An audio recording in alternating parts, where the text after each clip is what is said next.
Hello friends, welcome to number one study. इस video में हम देखेंगे क्लास 8 इंग्लिश हनीड्यू बुक का lesson number 4 Bipin Chaudhary's lapse of memory. इस लेसन के थर्ड पार्ट का line by line explanation. So start करते हैं। इसके पहले की दो वीडियो में हमने इस लेसन के दो पार्ट कवर कर लिए। अब देखते third part. After lunch time Bipin Babu realised that he couldn't possibly carry on sitting at his desk and working। Lunch time के बाद बिपिन बाबू ये रियलाइज़ करते कि वो अपने डेस्क पे बैठकर कोई काम कैरी ऑन कर ही नहीं पा रहे। कैरी ऑन मतलब कंटिन्यू नहीं कर पा रहे। अब क्यों नहीं कर पा रहे थे? जैसा कि हमने दो पार्ट में देखा था कि जो हमारे मेन कैरेक्टर है बिपिन बाबू, ये जब कालीचरण की शॉप में होते, बुक की शॉप में, तो वहाँ पे एक पर्सन आता है, अननोन पर्सन, परिमल घोष नाम रहता है जिसका। वो बताता है बिपिन बाबू को कि आप रांची गए थे और हम दोनों रांची में मिले थे और मैं आपको जानता हूँ। जबकि बिपिन बाबू का कहना होता है कि भाई मैं ना तो आपको जानता हूँ और ना ही मैं कभी रांची गया हूँ। और इतना ही नहीं, तो वो जो अननोन पर्सन है परिमल घोष, वो बिपिन बाबू के मतलब प्राइवेट लाइफ के बारे में भी बताता है, उनके बच्चों के बारे में, वाइफ के डेथ के बारे में, ब्रदर के इंसानिटी, पागलपन और उसकी डेथ के बारे में सारी बातें बताता है और रांची के ट्रिप के बारे में भी बताता है। तो ये सारी बातें, अगर कोई पर्सन झूठ बोल रहा है कि रांची गए थे बिपिन बाबू, तो फिर बिपिन बाबू के पर्सनल लाइफ के बारे में उस पर्सन को कैसे पता है? तो ये सारी बातें ना बिपिन बाबू के माइंड में चल रही थी। सो इन सभी बातों की वजह से वो अपना काम नहीं कर पा रहे थे। This had never happen in 25 years he had been with the firm. और वो जहाँ काम कर रहे थे वहाँ पे 25 ईयर्स से, वो साल से वो वहाँ पे काम कर रहे थे और अब तक तो कभी ऐसा नहीं हुआ, क्योंकि जिसकी याददाश्त अच्छी नहीं है उसको तो कोई काम मतलब करते भी नहीं जमेगा ना, और वो कहीं पे काम भी नहीं कर सकता है। He had a reputation for being a tireless conscious worker but today his head was in a world. और उनकी रेपुटेशन है, कैसे रेपुटेशन है कि वो टायरलेस है, बिना थके काम करते हैं, कॉन्शियस है, कॉन्शियस वर्कर मतलब केयरफुल एंड करेक्ट है वो। बट आज कैसा है? His head was in a world. Head was in a world मतलब क्या होता है? Confused and unable to think clearly. आज उनका जो हेड है, जो माइंड है, वो कैसा है? कन्फ्यूज्ड है और अच्छे से वो आज ना मतलब सोच नहीं पा रहे clearly. Back home at 2:30, Bipin Babu lay down in bed and tried to gather his wits together। अब 2:30 हुए हैं दोपहर के जब वो घर आए। बिपिन बाबू लेट डाउन इन बेड, और ले डाउन मतलब वो पड़े हुए थे अपने बेड पर और क्या कर रहे थे? Tried to gather his wits together. देखो इसका मीनिंग क्या होता है? गैदर हिज विट्स टुगेदर मतलब make an effort to become calm and think clearly. वो खुद को काम करने की, शांत करने की कोशिश कर रहे थे और क्लियरली सारी बातें ना सोचने की कोशिश कर रहे थे। He knew that it was possible to lose one's memory through an injury in the head। वो ये बात जानते थे कि किसी पर्सन की जो मेमोरी है वो सर पर चोट लगने की वजह से कम्प्लीटली जा सकती है। But he didn't know of a single instance of someone remembering everything except one particular incident। लेकिन वो ये बात नहीं जानते थे, और बिपिन बाबू क्या, हम भी नहीं जानते कि किसी पर्सन के साथ ऐसा हो सकता है कि उसे ना सारी बातें पता है, रिमेंबरिंग एवरीथिंग, सिर्फ एक पर्टिकुलर इंसिडेंट उसको याद नहीं आ रहा है पास्ट लाइफ के बारे में, और वो भी ऐसा इंसिडेंट जो कब हुआ हो? फेयरली रिसेंट, अभी अभी, जैसा कि हमने सेकेंड पार्ट में पढ़ा था 6-7 साल पहले की ही बात है। तो 6-7 साल पहले की तो सारी बातें पता रहती है ना। He had always wanted to go to Ranchi, to have gone there, done things and not to remember was something utterly impossible। और जबकि वो तो हमेशा से चाहते थे कि वो रांची जाए और ये सारी चीज़ें वो करे, वहाँ पे बंगलों में रुके, है ना, हुद्रू फॉल्स जाए, ये सारी चीज़ें वो करना चाहते थे और इतनी मतलब डिज़ायर है, वहाँ पर जाने की इच्छा है।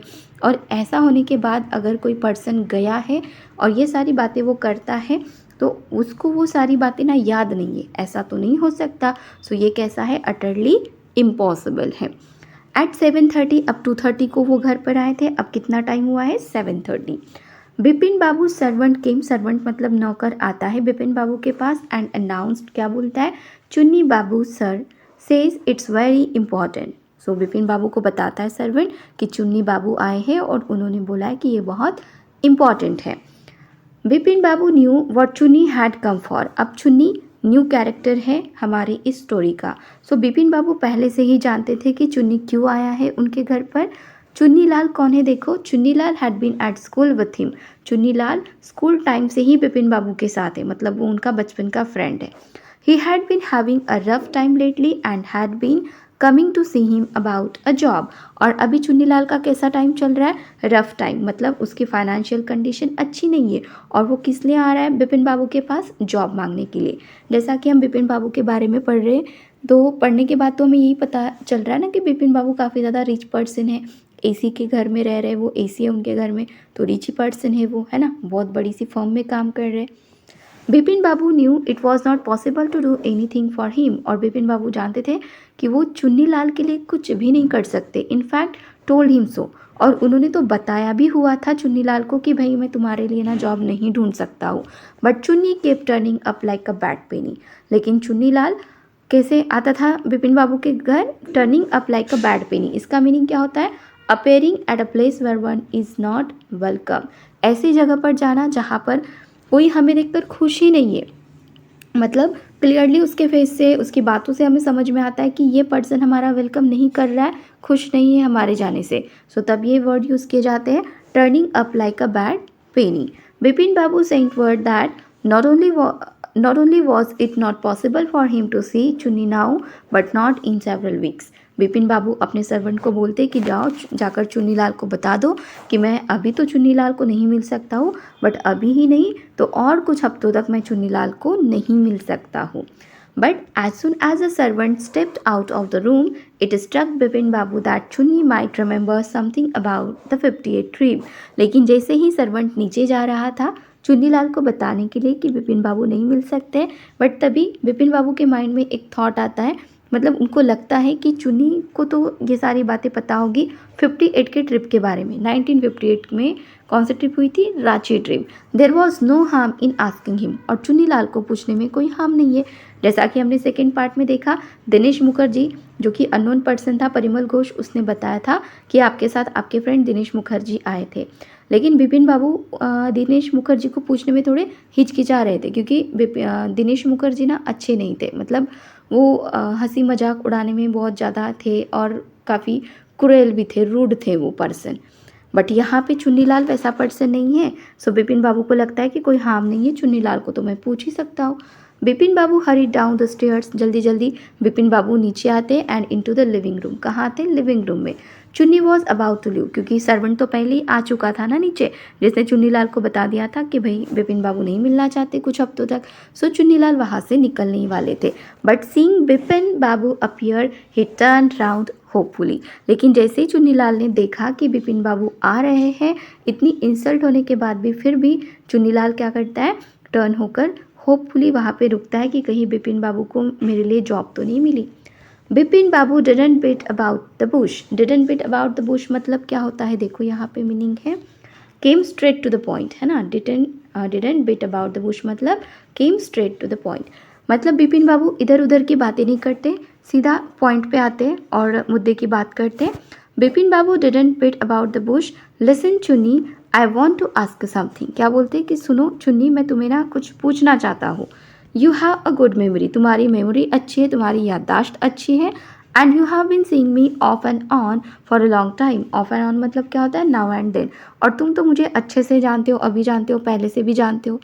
Just throw your mind back. Just throw your mind back मतलब think back and recall a past event. So past में अपने माइंड को भेजो और पास्ट की चीज़ें याद करने की कोशिश करो। एंड टेल मी, और मुझे बताओ, did I go to Ranchi in 58, और मुझे बताओ कि क्या मैं 58 में रांची गया था। Chunni said 58, it must have been 58 और वॉज इट 59। चुन्नीलाल यहाँ पे क्या बोल रहा है, 58, इतना याद नहीं कि वो 58 था या 59 था। मतलब इससे हम भी ये क्लियरली समझ पा रहे कि चुन्नीलाल के कहने का भी मतलब क्या है कि बिपिन बाबू रांची गए थे। सिर्फ वो कहाँ पे कंफ्यूज्ड है कि वो जो ईयर था वो 58 था या 59 था। ये सुनकर बिपिन बाबू क्या बोलते हैं, you are sure that I did go to Ranchi. Bipin Babu पूछते कि क्या तुम श्योर हो, मतलब मैं रांची गया था। Chunni's look of amazement was not unmixed with worry. अब यहाँ पे देखो, जैसे कि चुन्नीलाल को पता है कि बिपिन बाबू रांची गए थे। अब एक पर्सन खुद रांची गया था और वो किसी को पूछ रहा है कि मैं गया था क्या। तो ये सारी बातें सुनकर ना जो चुन्नीलाल का फेस है वो कैसा हो गया था, अमेजमेंट मतलब शॉक था, कंफ्यूज था कि ये कैसा पर्सन है, क्या पूछ रहा है मुझसे। Do you mean you have doubt about having gone at all? Chunilal पूछते हैं कि मतलब तुम्हारे कहने का मतलब ये है कि तुम्हें डाउट है तुम गए थे या नहीं। Did I go, do you remember clearly? Vipin Babu पूछते चुनीलाल को, क्या मैं गया था, तुम्हें याद है अच्छे से? चुन्नी sat down on the sofa. अब वहाँ पे जो सोफ़ा था विपिन बाबू के घर पे, वहाँ पे वो बैठ जाता है Chunnilal. Fixed Vipin Babu with a long hard stare and said, Vipin have you taken to drugs or something? वहाँ सोफे पर बैठकर वो क्या कर रहा था, बहुत टाइम से लंबे समय से वो विपिन बाबू को स्टेयर कर रहा था, मतलब घूर रहा था, देख रहा था कंटिन्यूसली, और पूछता है कि क्या विपिन तुमने ड्रग्स लेना शुरू तो नहीं कर दिया? As far as I know, जहाँ तक मुझे पता है, you had a clean record but such a things were concern, कि ड्रग्स वगैरह के बारे में तो तुम्हारा क्लीन रिकॉर्ड रहा है, तुम तो नहीं लेते हो ड्रग्स वगैरह। I know that old friendship don't mean much to you, but at least you had a good memory.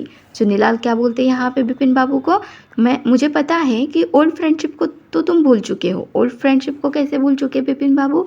क्योंकि चुनीलाल उनका स्कूल का फ्रेंड है ना, बचपन का फ्रेंड है, ओल्ड फ्रेंडशिप है। बट वो क्यों आ रहा है विपिन बाबू के पास? जॉब मांगने के लिए, क्योंकि उसकी फाइनेंशियल कंडीशन अच्छी नहीं है, और वो पैसे तो नहीं मांग रहा है ना, जॉब मांग रहा है, बराबर है, काम करेगा तो उसको पैसे मिलेंगे। बट यहाँ पे जो विपिन बाबू हैं वो इतनी सी भी मदद नहीं कर पा रहे, मतलब इतना रिच पर्सन होने के बाद एक जॉब लगा देना तो ईजी बात है उसके लिए, बट वो नहीं करते चुनीलाल की हेल्प। इसीलिए चुनीलाल बोल रहा है कि ओल्ड फ्रेंडशिप को तो तुम भूल चुके हो, but at least you had a good memory, लेकिन तुम्हारी मेमोरी तो अच्छी है।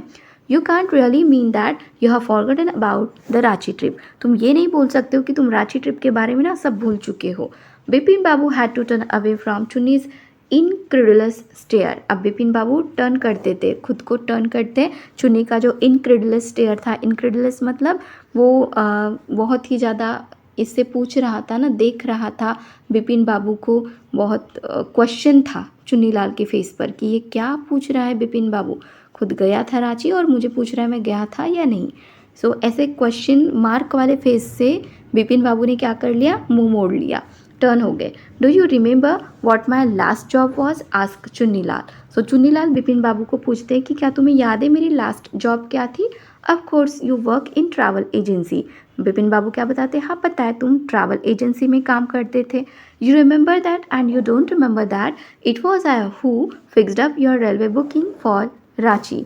अब यहाँ पे भी चुनीलाल क्या बोलते हैं, यू रिमेंबर दैट, तुम्हें तो पता ही होगा, and you don't remember that, जैसा कि तुम्हें अब वो सारी बातें याद नहीं है। That it was I who fixed up your railway booking for Ranchi, तो वो मैं ही पर्सन था जिसने तुम्हारी रांची के लिए रेलवे बुकिंग की थी, मतलब टिकट वगैरह निकाल के रखी थी।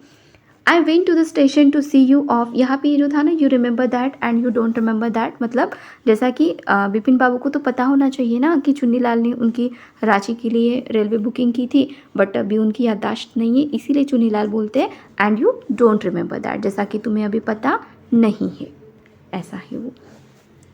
I went to the station to see you off, और मैं ही तुम्हें स्टेशन पर सी ऑफ करने के लिए आया था। One of the fans in your compartment was not working, और तुम्हारे कंपार्टमेंट का एक फ़ैन जो था वो काम भी नहीं कर रहा था। I got an electrician to fix it, तो मैं ही एक इलेक्ट्रिशियन को लेकर आया उसे फिक्स करने के लिए। हैव यू फॉरगॉटन एवरीथिंग, क्या तुम ये सारी बातें भूल चुके हो? Whatever is the matter with you, you don't look too well, you know. फिर यहाँ पर चुनीलाल बोलते हैं कि पता नहीं तुम्हारे साथ क्या भी हुआ है, जो कुछ भी दिक्कत तुम्हारे साथ हुई है, बट तुम अभी अच्छे नहीं लग रहे हो, तुम्हारी तबीयत ठीक नहीं लग रही है। Vipin Babu sighed and shook his head, तो ये सारी बातें सुनकर विपिन बाबू साइड मतलब एक गहरी सांस लेते हैं और अपने हेड को शुक मतलब हिलाना, अपने सिर को हिलाते हैं। I have been working too hard, he said at last में विपिन बाबू क्या बोलते हैं कि मैं काफ़ी हार्ड वर्क कर रहा हूँ इन दिनों। That must be the reason, तो यही रीज़न हो सकता है कि मेरी याददाश्त कमज़ोर होते जा रही है। Must see about a consulting specialist, मुझे किसे दिखाना चाहिए, एक अच्छे स्पेशलिस्ट को दिखाना चाहिए। Doubtless it was Vipin's condition which made Chunilal leave without mentioning anything about a job. अब यहाँ पे देखो कोई डाउट नहीं है, मतलब चुनीलाल आया किस काम से था, जॉब मांगने के लिए, बट अभी बेचारे विपिन बाबू की कंडीशन अच्छी नहीं है ना, उनकी याददाश्त चली गई है, कमज़ोर हो गई है। सो ये सारी बातें देखकर बेचारे चुन्नीलाल भी अपने जॉब के बारे में कुछ ना बोलते हुए वहाँ से निकल जाते। Paresh Chanda was a young physician with a pair of bright eyes and a sharp nose. अब यहाँ पे न्यू कैरेक्टर की एंट्री दिखाई है, परेश चंदा, जो कि कौन है, फिजिशियन है। उनका अपीयरेंस बताया है, पेयर ऑफ ब्राइट आईज, उनकी आंखें काफ़ी ब्राइट है, बहुत अच्छी है। शार्प नोज है उनका। He became thoughtful when he heard about Bipin babus symptoms. जब उन्होंने बिपिन बाबू की बीमारी के सिम्टम्स सुने ना, सो वो भी थॉटफुल, वो भी सोच में पड़ गई कि ये कैसे बीमारी है। Look doctor Chanda, said Bipin Babu desperately, you must cure me of this horrible illness. So Paresh Chanda को देखकर, डॉक्टर को देखकर बिपिन बाबू क्या बोलते हैं कि देखो भाई डॉक्टर चंदा, तुम्हें ना मुझे इस हॉरिबल इलनेस से क्योर करना है, मेरी ये जो हॉरिबल बीमारी है इसे ठीक कर दो। I can't tell you how it's affecting my work. मैं तुम्हें नहीं बता सकता हूँ कि ये जो बीमारी है ये मेरे काम पर कितना अफेक्ट कर रही, कितना असर डाल रही है, मेरे काम नहीं बन रहे इसकी वजह से। डॉक्टर चंदा शुक हिज हेड। अब क्या करेंगे डॉक्टर चंदा, उन्होंने तो कभी ऐसी बीमारी सुनी नहीं थी, अपना सिर हिलाते हैं। You know what mister Chaudhary, he said. Doctor Chanda बोलते कि क्या आप जानते हो mister Chaudhary, I have never had to deal with a case such as yours. मैंने आज तक अपनी लाइफ में, अपने करियर में आपके जैसी केस मैंने कभी भी हैंडल नहीं की है, कभी डील नहीं की है। This is quite outside my field of experience. और मैंने मतलब एक्सपीरियंस नहीं है मुझे ऐसे केस के साथ डील करने का, सो ये आउटसाइड है मेरी फील्ड से। But I have one suggestion, लेकिन मेरे पास एक सजेशन है। I don't know it will work, मुझे नहीं पता ये काम करेगा या नहीं, but it's worth try, it can do no harm. लेकिन हम ये एक्सपेरिमेंट जो है, जो मेरा सजेशन है, ये कर सकते हैं, क्योंकि ये करने से कोई हार्म तो होने वाला है नहीं। Bipin Babu leaned forward anxiously, as far as I can make out, said Dr. Chanda, and I think you are the same opinion. Doctor चंदा क्या बोल रहे हैं, जैसा कि मुझे लग रहा है कि मेरा जो ओपिनियन है, सेम ओपिनियन ना तुम्हारा भी है। You must have been to Ranchi, कि मतलब तुम रांची गए थे, ये मुझे भी लग रहा है, और तुम्हें भी पता है कि तुम रांची गए थे, but due to some unknown reason, लेकिन कुछ ऐसा रीज़न रहा है, the entire episode has slipped out of your mind, जिसकी वजह से तुम्हारे माइंड से ये जो रांची का जो एंटायर एपिसोड था ये स्लिप्ड आउट हो गया है, मतलब निकल गया है, याददाश्त खो गए हो तुम इसके बारे में। सो मेरा यही ओपिनियन है, और मुझे लग रहा है कि तुम्हारा भी यही ओपिनियन है। What I suggest is that you go to Ranchi once again. So मेरा सजेशन यही है कि तुम ना फिर से रांची जाओ एक बार। The sight of the place may remind you of your trip. क्या बोल रहे डॉक्टर परेश चंदा कि तुम रांची जाओ, वहाँ पर जो भी साइट तुम देखोगे, प्लेसेस देखोगे, सो तुम्हें तुम्हारी ट्रिप के बारे में सारी चीज़ें याद आएगी। जैसा कि हम मूवीज़, टीवी सीरियल्स वगैरह में देखते हैं ना, किसी की याददाश्त चली जाती है, तो फिर जिस वजह से जाती है वही अगर सेम उसके साथ रिपीट होता है तो उसकी याददाश्त वापस आती है। तो कुछ ऐसा ही सजेशन यहाँ पर परेश चंदा दे रहे बिपिन बाबू को, कि वो बोल रहे कि भाई तुम एक बार रांची जाओ, वहाँ की साइट्स देखो, प्लेसेस देखो, शायद तुम्हें अपनी ट्रिप के बारे में याद आ जाए। दिस इज़ नॉट इम्पॉसिबल, ये इम्पॉसिबल तो नहीं है। More than that I can not do at the moment, और इस क्षण, इस मोमेंट में मैं और कुछ नहीं कर सकता हूँ। I am prescribing a nerve tonic, मैं तुम्हें नर्व टॉनिक देता हूँ जिससे तुम्हारा माइंड अच्छे से काम करे, एंड अ ट्रैंक्विलाइज़र। ट्रैंक्विलाइज़र देखो क्या होता है, एक टाइप की मेडिसिन है जो रिड्यूस करती है स्ट्रेस एंड एंजाइटी को, ठीक है, anxiety, okay. So tranquilliser and nerve tonic देते हैं परेश चंदा।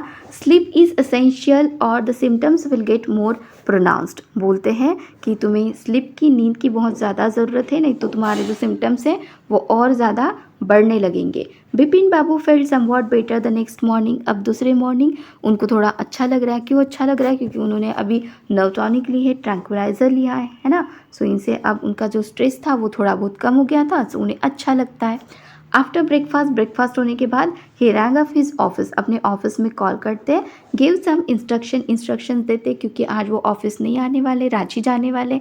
सो वहाँ के लोगों को कैसे क्या काम करना है वो सारी बातें वो बता देते।